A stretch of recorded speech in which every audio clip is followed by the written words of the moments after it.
भटक भावाने, माझी ती शॅम्पूची बॉटल कुठे ठेवली? तुम्हाला आंघोळीला जायचंय. शॅम्पू, कंडिशनर, तेल लेच चोपडे राहिले त्या केसांना. अगं चोपडावच लागेल त्या केसांना, नाही तर एक दिवस ना मी टाकला होणार आहे. माझा नवरा टकला.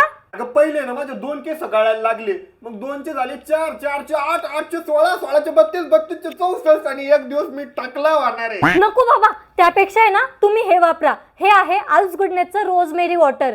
हे मी गेल्या 1 महिन्यापासून वापरते आणि त्याचा मला खूप छान असा रिझल्ट पण आलाय. मी पण यूज करून बघतो. हे आहे आल्स गुडनेसचं रोजमेरी वॉटर, जे की मी काही महिन्यांपासून रेग्युलर यूज करतोय आणि याचा मला खूप चांगला रिझल्ट आलाय. डिफरन्स तर तुम्ही बघूच शकता. आणि माझ्या बेबी हेअर्सची खूप चांगली रिग्रोथ झालेली आहे. आणि हे प्रोडक्ट इतकं व्हायरल आहे की मार्केटमध्ये याचे डुप्लिकेट सुद्धा अवेलेबल आहे. जर तुम्हाला ओरिजिनल प्रोडक्ट हवे असेल तर पर्पल वरनं आल्स गुडनेसचे प्रोडक्ट खरेदी करा. आणि मी इंटरनेटवर याचे रिव्ह्यूज बघितले, सगळेच भारी आहे. तुमच्या सोयीसाठी प्रोडक्ट टॅग केले आहे, खरेदी करा.